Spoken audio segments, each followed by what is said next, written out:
Mark Heppner. He is the president and CEO of Ford House. Mark, I'm ashamed to say I have lived in Metro Detroit for way too many years, but for some reason, the Ford House, I've never been there. And I used to work for Fox 2 and did that Sunday morning show where we went anywhere and everywhere. So I'm surprised I was never on in your at the Ford House. It's funny you say that. If I had a penny for every time I've heard that, and you know what, I've been in this field for working with historic estates across the country for 20 plus years, and it seems to be that happens often. Is those great jewels in our own backyard we often don't get to, and yet they're the ones that we should be most proud of. So for those not familiar with the Ford House, fill us in. Absolutely. It's actually the former estate of Edsel and Eleanor Ford. And for those who might not know, Edsel was the only child of Henry and Clara Ford. So they, again, they're this iconic American family here in our own state of Michigan and kind of our own local royalty, if you will. And so all the Ford family that we may know of today really stem from Edsel and Eleanor. So this was really their home. This was where they came in as a family. This is where they grew up. This is where they had memories. And when Eleanor, first of all, Edsel passed away at an early age in 1943 at the age of about 50, 49, 50. And then Eleanor resided here until 1976 when she passed away.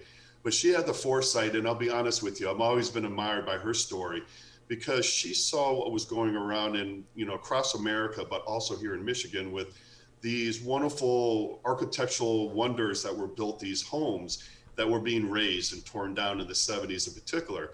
And she saw it happening here in her own neck of the woods and decided in her will to leave this wonderful estate for the betterment of the community. And that's how it became a private operating foundation. The Ford family are still the board of trustees, and they are the ones that I work for, and that we maintain the estate for the enjoyment of the public through our mission, through educational programs, experiences, and it's just a fabulous amenity here in the community. So, for those such as myself and other members of the community that have never been there before, what is there for them to see and to experience?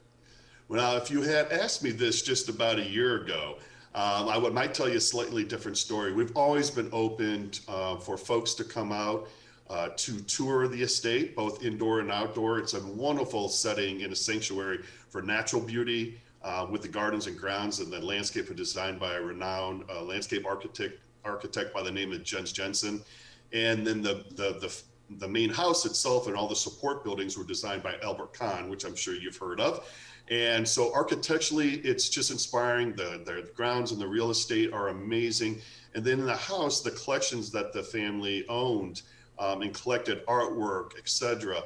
That's all open for the public to come and experience, both by self-guided experiences and then pre-COVID and post-COVID eventually, also by guided experiences. Right now, the buildings are closed because of COVID, but we invite all our friends and community members come in and actually tour the outdoors. And it's just such a great breakaway in a safe environment to get and see beauty. But the reason I said that, might have told you something slightly different. We're also in the final stages of an amazing construction project.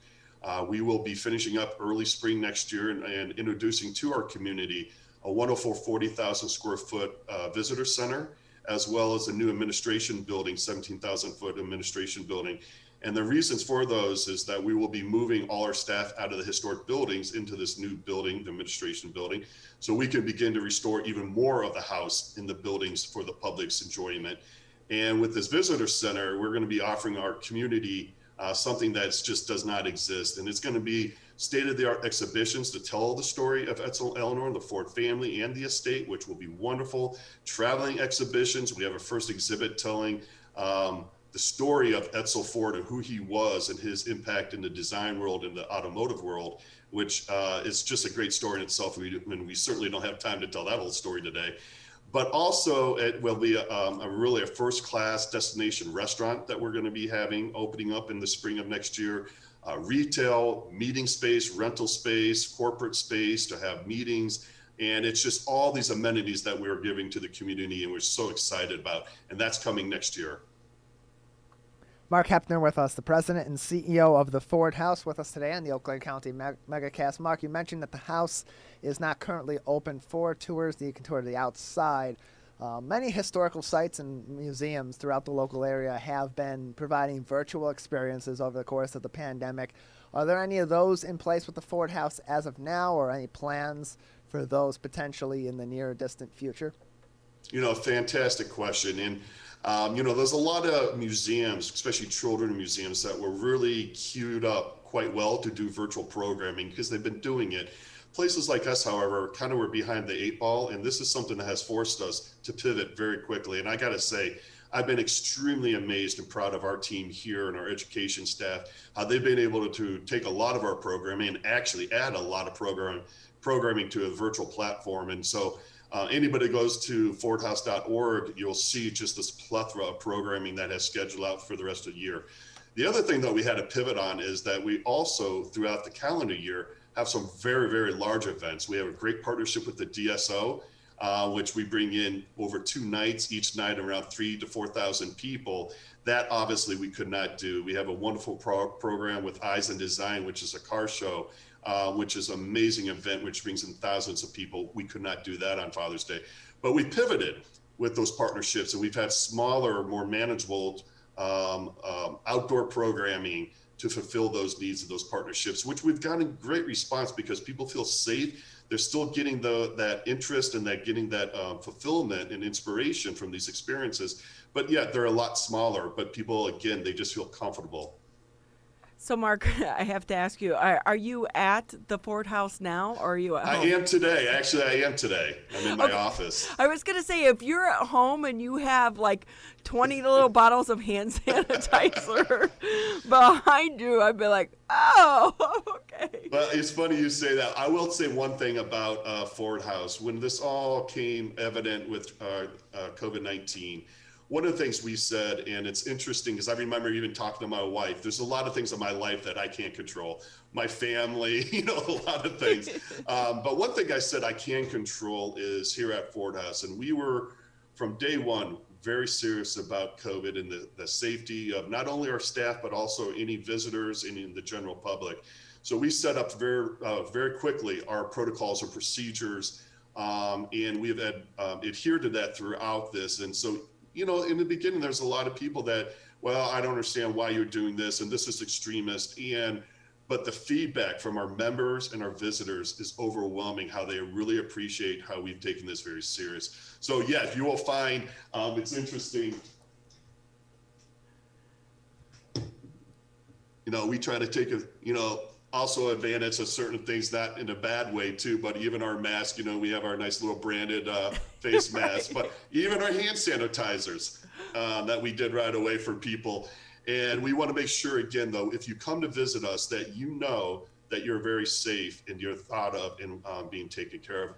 And one other thing I just want to, so I don't forget this one, thinking about programming. The other thing we just launched is that we also realize I'm a parent. I have a lot of my team are parents, and they're all struggling. We're all struggling about schooling and our children and virtual learning and at home and, try to juggle all this together. And so we just launched a program here for Children Are Free, and we put together actually curriculum-based activities. So if you're a parent that all of a sudden you find yourself having to be a teacher and you're not sure how to do all this, you can actually just come to Ford House and tell us the age of your child, and we'll give you free a activity-based, curriculum-driven programming. So while you're here to visit, you don't have to do the hard work. You come, enjoy, and then we'll do the hard work for you. So we're trying to be thoughtful of our community needs. I love that you've thought of that. I will say I'm glad I don't have kids because they'd be learning old school math right now to carry them on. And cursive writing would be mandated. Oh, yeah. Well, I will tell you, my daughter asked me last night about some math and statistics, and I said, please talk to your mother. Yeah, we're lucky. My brother-in-law is a math teacher in our family, so he's filled in that gap quite nicely. For those that haven't been there, because obviously we know about the Henry Ford Museum. Absolutely. Why is it important to preserve their house? I mean, was it their vacation home? And I understand the Ford family really is kind of like our Kennedy family here in Metro Detroit. It's how in my mind, I picture them. But what history and the importance will regular people learn from visiting the site? And I'm really glad you asked it, because I think that's a really important question. As I told you, I've had the privilege of working with these what we call country house estates, and this was the primary residence of Etzel and Eleanor and their children. But the question is, why are these estates important?